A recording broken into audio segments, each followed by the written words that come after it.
The very fact that peace agreement was initialed in the White House in the presence of President of United States, plus a joint declaration which was signed by Prime Minister of Armenia and myself, was also signed by President Trump as a witness.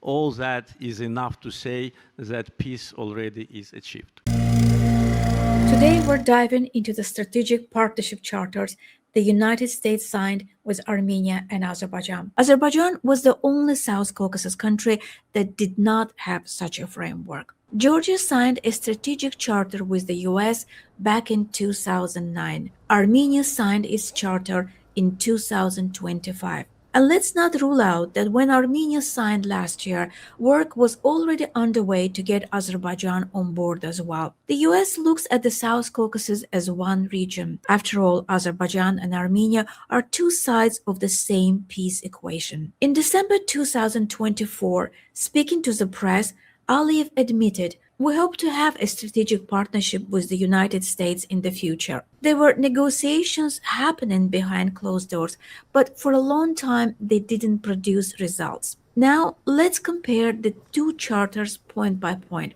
Both charters contain explicit support for sovereignty, independence, territorial integrity, and inviolability of borders. And for our region, that language is not decoration. Now, beyond that, we start to see the differences. In Azerbaijan's charter, we see the middle corridor and support for TRIP. In Armenia's 2025 charter, TRIP wasn't there yet.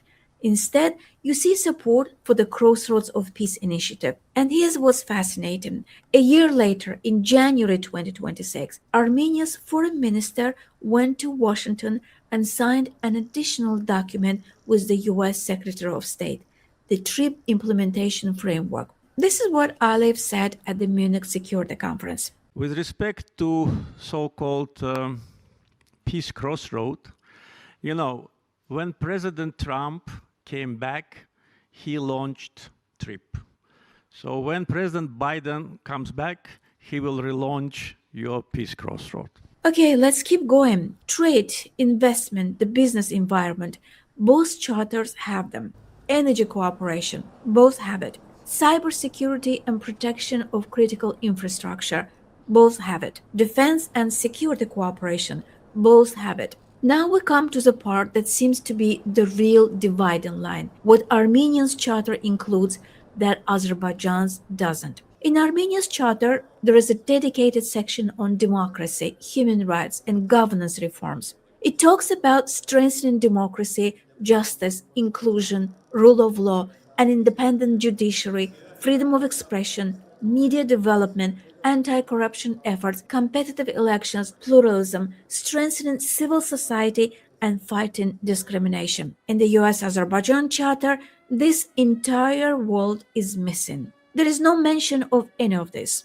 There's also something else missing: people-to-people ties. In Armenia's case, the charter supports expanding educational exchanges, institutional links, and direct cooperation between societies, universities, research, training, long-term programs. In Azerbaijan's case, that kind of section is absent. While the Armenian government appealed to Washington to keep grant support for civil society, in Azerbaijan, many of those who received Western grants, including American, are behind bars. What a sharp contrast.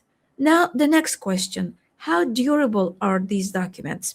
Aliyev himself has said things can change, and he's not entirely wrong.